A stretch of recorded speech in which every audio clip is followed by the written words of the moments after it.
हैं। सुरेंद्र जी आपका स्वागत। जब कुछ किया नहीं सर तो डरना किस बात से? आने दीजिए संविधान संशोधन, लागू होने दीजिए ये कानून सर।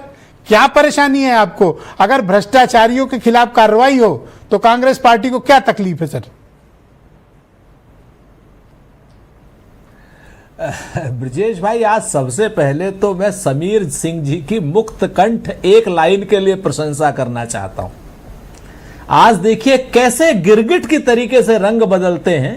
आज राहुल गांधी जी की प्रशंसा कर रहे थे, कह रहे थे वो कानून का रूपी कागज इन्होंने फाड़ दिया था, और आज तक कह रहे थे कानून फाड़ दिया था, कानून फाड़ दिया था, मनमोहन सिंह जी की इज्जत नहीं करते थे, ये नहीं करते थे। आज लालू जी के खिलाफ अरे भाई समीर भाई, कम से कम आज आपने सच बोला, आपको धन्यवाद।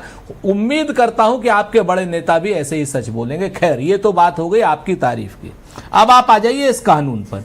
इस कानून में तो, इस कानून का नाम तो ब्रजेश भाई सिंपल सा होना चाहिए, तख्ता पलट कानून। तख्ता पलट कानून आप कर दीजिए ना इसको। कि आप बताइए कि आपने पीएमएलए कानून बना रखा है, पीएमएलए कानून में ईडी क्या नाम विपक्षियों के खिलाफ केस करती है, और अभी तो विपक्षियों के खिलाफ केस कर रही है, कल समीर सिंह जी जैसे लोगों के खिलाफ भी केस करेगी, योगी जी जैसे लोगों के खिलाफ भी केस करेगी, जो केंद्र सरकार में डिक्टेटोरियल एटीट्यूड वालों की बात नहीं मानेंगे, और केस करेंगे। केस करके पीएमएलए कानून में आपकी 6 महीने से पहले जमानत नहीं होती, और आपको कहेंगे कि भैया आप सत्ता से हटो, और आप हट करके आप किनारे बैठो। देखिए, यह सबसे बड़ी चीज है कि आप 5400 से ज्यादा केस 2014 से लेकर के विपक्षियों के खिलाफ लगाए। जिन विपक्षियों ने भारतीय जनता पार्टी की गुलामी स्वीकार कर ली, उनके खिलाफ या तो केस हट गए या उनकी फाइलें गायब हो गई। छगन भुजबल उसमें से हैं, अजित पवार उसमें से हैं, हेमंत बिस्वा शर्मा उसमें से हैं, मतलब कई लोग हैं, उसको इस समय कहने की आवश्यकता नहीं है। और जिन लोगों के लिए नहीं लगाए, जिन लोगों ने झुकने से मना किया, वो लोग जेल में चले गए। अब जेल में चले गए। सत्येंद्र जैन जेल में 2 साल रहा, आप पार्टी का नेता, मंत्री, विधायक, तो 2 साल जेल में रहा। आज भारतीय जनता पार्टी की सरकार चूंकि वहां पर बन गई है, अब सत्येंद्र जैन को जेल में रखने की आवश्यकता नहीं है, तो कह रहे हैं कि साहब उसके खिलाफ कोई सबूत नहीं मिले हैं भ्रष्टाचार के। 2 साल उस आदमी को जेल में रख करके आज कह रहे हैं उसके खिलाफ भ्रष्टाचार के सबूत नहीं मिले, केस वापस कर रहे हैं, केस बंद कर रहे हैं। नहीं, अब देखिए ऐसा है, आपके पास अगर अब और कुछ नहीं बचा तो पीड़ित कांग्रेस ही नहीं मिला। नहीं सर, अभी 2 मिनट सर, मुद्दा है ये सीरियस मुद्दा है। सीरियस मेरा ये कहना है आपसे, और मैं तो एक बात और थोड़ा हल्के अंदाज में कहता हूं, जिसको समीर भाई बुरा नहीं मानेंगे, उम्मीद करता हूं। हंसी जी, मैं बताता हूं आपसे कि अभी तो ये कानून अमित शाह लाए आए हैं। 17 सितंबर को 75 के पूरे हो रहे हैं नरेंद्र मोदी जी। अब हो सकता है कि भाई इस कानून के जरिए वो उनको भी 30 दिन के अंदर, चलो अब अमित शाह कह रहे हो कि हमारी बारी आई। ये तो अब एक सीरियस डिस्कशन कर लेते हैं, पर बात है। मैं 2 उदाहरण आपके समक्ष सर प्रस्तुत कर रहा हूं, एक अरविंद केजरीवाल का और दूसरा हेमंत सोरेन का।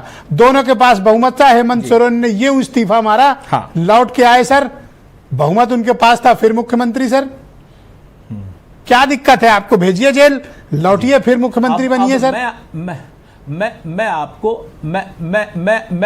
मैंने कहा ना कि अगर वही हेमंत सोरेन के लिए हम लोगों ने कहां से कहां तक लड़ाई लड़ करके 2 महीने 3 महीने में किसी सूरत में बेल कराई, लेकिन सत्येंद्र जैन की तो 2 साल तक बेल नहीं हो पाई ना। मैं एक नहीं केस में आपको कई केस बताता हूं, और मैं आपको एक चीज और, इसमें जो सबसे बड़ी बात है, इसमें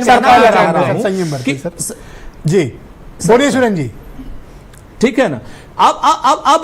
अब अगर आप इस चीज को ध्यान से देखेंगे, इस चीज के लिए अगर आप वो करें कि भारतीय जनता पार्टी इस केस को कर क्यों रही है, मैं तो कहता हूं कि अगर सेलेक्ट कमेटी में ही इनको देना था, जेपीसी में ही इनको, सेलेक्ट कमेटी में तो सेलेक्ट कमेटी में ये दे देते, क्या नाम, उससे पहले वाइडर कंसल्टेशन के लिए दे दे, पहले ही वाइडर कंसल्टेशन के लिए कर लेते। इस बिल को लाए क्यों? ये बिल इसलिए लाए कि गरीबों के हक में एक वोट चोरी की यात्रा, वोट चोरी के खिलाफ यात्रा हो रही है, उस चीज से आपको ध्यान हटाना था। वरना अगर आपको इस चीज में रखना ही था इसको, तो आप लाते, पास कराने के लिए लाते। Thank you sir. लेकिन ये विधायकों, क्या ना, सांसदों की शोर से नहीं किया, पहले से इन्होंने कहा था कि हम सेलेक्ट कमेटी में भेजें। मैं आईपी सिंह जी को आमंत्रित करता हूं, समाजवादी पार्टी के प्रवक्ता। सुरेंद्र जी धन्यवाद सर। सुरेंद्र जी सर नेक्स्ट राउंड में ले लीजिएगा समय सर। आईपी सिंह जी आपके परम मित्र मेरे साथ इस वक्त मौजूद है। आईपी सिंह